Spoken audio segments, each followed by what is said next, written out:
ख़वातीन व हज़रात, मैं अनवार खान यूसुफज़ई मौजूद हूँ मेरा और आपके कराची में। नाज़रीन मोहतरम, आज जिस हल्के में हम मौजूद हैं वो PS 101 और NA 236 का हल्का कहलाता है। और यहाँ पर हमने 2018 के इंतखाबात में देखा कि PTI से आलमगीर खान यहाँ से जीते थे, जो कि खान साहब, इमरान खान साहब की सीट थी। रिप्लेसमेंट होके आलमगीर खान साहब इसके यहाँ पे खड़े हुए थे MNA। और फिर उससे MKM से जो मरहूम शख्सियत यहाँ पे मौजूद थी वो थी अली रजा आब्दी साहब, जो कि बहुत ही ज़्यादा मुनफरिद और मुतहर्रिक नज़र आते थे। मगर आज जब मैं इस हल्के में आया हूँ तो देख रहा हूँ यहाँ पे हर जमात के झंडे नज़र आ रहे हैं। हर कोई यहाँ पे मेहनत कर रहा है, चाहे खा वो जमात इस्लामी के लोग हो, खा वो MKM पाकिस्तान के लोग हो, खा वो पाकिस्तान पीपल्स पार्टी के लोग हो, चाहे वो PTI के, हर कोई यहाँ पे मेहनत कर रहा है। और ये हल्का बहुत ज़्यादा अहमियत का हामिल रख रहा है। कराची शहर में जो कि सबसे ज़्यादा नेशनल असम्बली की सीट जो निकलती है वो कराची शहर से निकलती है, और सबसे ज़्यादा MNA जो मुंतखब होते हैं पाकिस्तान के शहर कराची से मुंतखब होते हैं। तो इसी वजह से हम मौजूद हैं। आए आपको दिखाते हैं, बताते हैं आवाम क्या सोचती है, समझती है और इस दफ़ा किसको मुंतखब करेगी। आए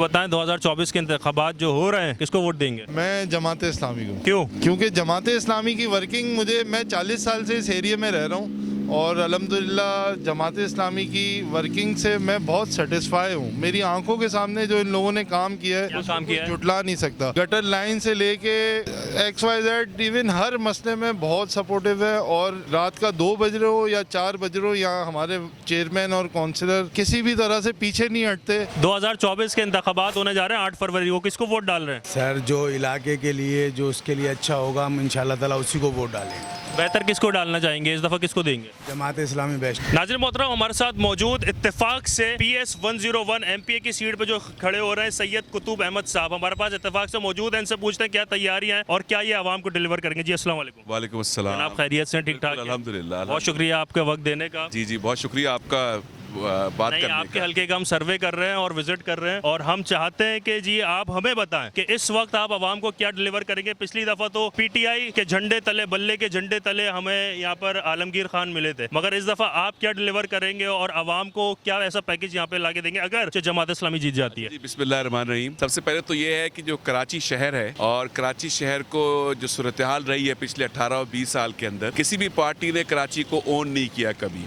और यहाँ पे कराची तबाह हुआ, कराची की हालत ख़राब से ख़राब होती गई। हाफिज नईमुर रहमान साहब ने एक बेड़ा उठाया कि कराची को तामीर करना है। कराची के साथ बहुत कुछ हो गया, अब कराची को हमें आबाद करना है। हाफिज नईमुर रहमान साहब कराची के मेयर है, उनको कब्जा किया पीपल्स पार्टी ने और उनको मेयरशिप से हटा दिया। लेकिन अब हमने फैसला किया है कि पीपल्स पार्टी को उसके ग्राउंड में मुकाबला करेंगे, और वो सूबाई असम्बली के अंदर रहते हैं और वहाँ पे सूबाई हुकूमत बनाते हैं और फिर कराची के साथ तबाह करते हैं। हम इंशाल्लाह सूबाई हुकूमत में पहुँचेंगे, कौमी असम्बली में पहुँचेंगे और उसके नतीजे के अंदर कराची को तामीर करेंगे। ये हमारा प्लान है पूरा का पूरा। मतलब साहब बेहतर, मगर ये बताएं कि जब आप आ जाएंगे, अल्लाह का फजल हुआ आप पर, तो अगर आप आ गए यहाँ पे MPA बन गए, तो क्या बुनियादी 3 से 4 काम है जो आप यहाँ पे डिलीवर करेंगे इस हल्के? देखिए, सबसे बुनियादी काम जो कराची के इस वक्त गुलशन इकबाल के अंदर है और जो बाकी इलाके के अंदर है, यहाँ पे पानी और सीवरेज का एक बहुत बड़ा मसला है पूरे इलाके के अंदर।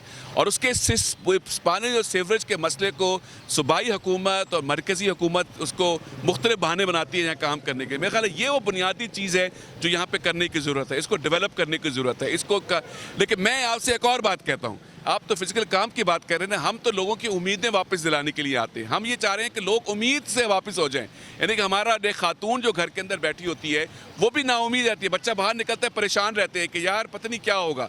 इस उम्मीद को हम वापस लाने के लिए यहाँ पे कोशिश कर रहे हैं, इस उम्मीद को जिंदा करेंगे। ये तो ज़िमनी बातें हो गई, गैर ज़िमनी। मगर मैं आपसे ये पूछना चाह रहा हूँ कि उम्मीदें तो आप दिलाते रहेंगे, मगर ग्राउंड रियलिटी पे क्या काम होगा इस हल्के में? मैं बता रहा हूँ, यही बताया पानी और सीवरेज का। दूसरा अमन व अमान का मसला यहाँ पे है। इस आबादी के अंदर जिस गली में आप यहाँ पे बैठे हैं, रोज़ाना कुछ न कुछ यहाँ पे वारदातें होती हैं, लोगों को चोरी किया जाता है, उनके मोबाइल उनके छीने जाते हैं। यहाँ पे एक 2-4 साल पहले एक बच्चे को यहाँ पे शहीद कर दिया गया था। तो इस चीज़ ये बेसिक चीज़ें हैं जो मैं उम्मीद की बात कर रहा हूँ। उम्मीद यही तो है कि अमन अमान कायम हो, मुझे सुकून मिले अपने घर में बैठ के, मेरा बच्चा बाहर निकले तो मुझे डर ना लगे। मेरी बीवी घर आती है एक गली छोड़ के अपने बच्चे को भेजने के लिए, आइसक्रीम लेने नहीं भेजी जाती, वो कहती है डर लग रहा होता है कि पता नहीं क्या होगा। ये हमें उम्मीद वापस दिलाएंगे इंशाल्लाह। हमारे चेयरमैन से लेकर MNA और MPA तक सब मिलकर कराची को आबाद करेंगे। और आप इसको कहेंगे कि शायद मैं कोई हवाई बातें कर रहा हूँ, इंशाल्लाह हम कराची को उम्मीद वापस लेकर आएंगे और कराची के बच्चे को वो पैगाम देंगे कि कराची कराची है, पाकिस्तान पाकिस्तान है और इंशाल्लाह हम इसको बदल के रहेंगे। इंशाल्लाह। मगर बाद में ये तो कोई आप लोगों की तरफ से बहानेबाजी तो नहीं होगी कि जी हमें सिंध हुकूमत फंड नहीं दे रही या फला हमें वफाक से इतना फंड नहीं आ रहा तो इस वजह से हम काम नहीं कर पा रहे, जैसे कि अभी भी देखने को मिलता है। आवाम ये नहीं समझती कि सिंध गवर्नमेंट क्या दे रही है या फिर ये कि बल्दियाती निज़ाम में क्या पैसे आ रहे हैं या वफाक क्या दे रही है। आवाम देखती है कि काम क्या हो रहा है। आप किस हद तक जाके लड़ेंगे और किस हद तक का जज्बा है आपके अंदर? देखिए, पहली बात तो ये सिंध हुकूमत भी हमारी होगी इंशाल्लाह, मरकज़ में भी हमारे बगैर हुकूमत भी बनेगी इंशाल्लाह, ये मैं बता रहा हूँ आपको। ये हम हुकूमत लेके आएंगे इंशाल्लाह। लेकिन सिंध की पूरी आवाम जो है, सिंध के लोगों के साथ पीपल्स पार्टी जितना जुल्म किया है वो मेरे ख्याल है किसी सूबे के अवाम के ऊपर इतना जुल्म नहीं हुआ। तो आप फिक्र नहीं करें, इंशाल्लाह सिंध में भी हुकूमत बनाएंगे और मरकज़ में भी हुकूमत हमारे बगैर नहीं बनेगी इंशाल्लाह। वफाक में भी आप लोग बिल्कुल आएंगे और इंशाल्लाह ये हम सारे फंड जिसको ये रोकते हैं, जिसको कराची के ऊपर नहीं लगने देते, सिंध के ऊपर नहीं लगने देते, वो फंड हम खुद लगाएंगे इंशाल्लाह और हुकूमत में आके लोगों की तकदीर भी बदलेंगे और कराची और सिंध को बदलेंगे और इंशाल्लाह पाकिस्तान को बदलेंगे।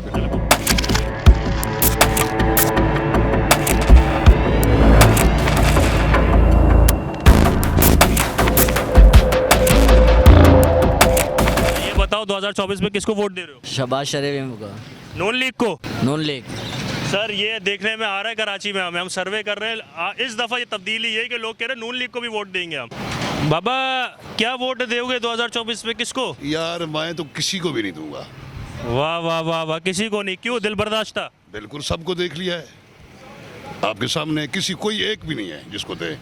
वजह क्या है? वजह क्या? अल्लाह कर वजह आपको नजर आती है क्या हो रहा है, लोग भूखे मर रहे हैं, कोई भी आए नो, इसलिए कोई फायदा नहीं है वोट देने का। वोट तो आपका हक है ना, जमहूरी निज़ाम में आपने वोट तो डालना है। आप क्या समझते हैं कि किसी और को मौका मिलना चाहिए, इसको आजमा लिया, इसने नहीं किया, आगे किसको वोट देंगे? इसको नहीं आजमाया, सबको आजमा लिया, कोई आए बगैर आजमाए हुए। अलबत्ता अल्लाह करे ये जमात को मौका दें, जमात को मौका दें तो फिर बेहतर है ये सबसे। ये बताओ 2024 में किसको वोट डाल रहे हो? अभी ये तो डिसाइड नहीं किया हमने किसी को। डिसाइड क्यों नहीं किया यार? पिछली दफ़ा किसको वोट दिया था? वो क्या कहते हैं, वो नहीं थे तराजू वाली जो तराजू वाली पार्टी जो है। अच्छा, जमात इस्लामी को? जी। उसी को वोट देना चाह रहे हो? अच्छा, जमात इस्लामी के लोग हमारे साथ खड़े इस वजह से तो नहीं बोल रहे? नहीं मैंने तो देखा भी नहीं है। 2024 के इंतखाबात होने वाले हैं 8 फरवरी, किसको वोट डाल रहे हो? ज़ाहिर है जमात इस्लामी। वजह? क्योंकि हम लोग अगर कोई भी मुश्किल होती है फ़ौरन हम नोमी भाई हो गए, जमात के जो भी लोग हैं उन लोगों के पास जाते हैं, वो फौरी हमारा मसला हल कर देते हैं। अभी तक किस किस्म का मसला बड़ा हल किया? यहाँ पे अभी रिसेंटली यहाँ पे बहुत पानी का इशू था, रोड पे तकरीबन 10 दिन हो गए थे पानी का, सबको बोला, किसी को नहीं, जमात इस्लामी वालों ने हल करके दिया। भाई ये 2024 के इंतखाबात होने वाले हैं अगले महीने, किसको वोट डाल रहे हैं? जमात इस्लामी वाले को। क्यों मामा? ये हमारे इलाके का काम कर रहा है, गटर का लेन बंद हो जाता है, ये काम करता है अल्हम्दुलिल्लाह, जो हमारा काम करता है उसी को वोट देता है इंशाल्लाह। अच्छा, किसी का उधार तो ज़्यादा नहीं चढ़ा हुआ यहाँ पे? नहीं किसी का भी उधार नहीं इंशाल्लाह। किसी भी जमात का चढ़ा हुआ? नहीं किसी जमात का भी नहीं। कोई बदमाशी करता हो यहाँ पे आके जमात के नाम पे? नहीं कोई किसी बदमाशी नहीं है, ऐसा कुछ भी नहीं है? कोई ऐसे भी कुछ। सच्चे सुथरे? अल्हम्दुलिल्लाह, शुक्र। बहुत शुक्रिया। नाज़रीन मोहतरम, आपको फिर अपने नए प्रोग्राम में, दूसरे प्रोग्राम में किसी और हल्के में लेके जाएंगे, बताएंगे, दिखाएंगे कि जी यहाँ पर आपके पिछली दफ़ा कौन खड़ा हुआ था, इस दफ़ा कौन खड़ा होगा और किसको वोट दे रहे हैं यहाँ के लोग और क्या बेहतर समझते हैं। देखते रहेगा 99 न्यूज़ चैनल का प्रोग्राम मेरा और आपका कराची। आपसे फिर मुलाकात होगी एक नए प्रोग्राम में नए अंदाज के साथ। तब तक के लिए अपना ख्याल रखिएगा, अपने से बढ़ के ख्याल रखिएगा, अपने ईमान का, इस्लाम का और इस पाकिस्तान का। अस्सलाम वालेकुम।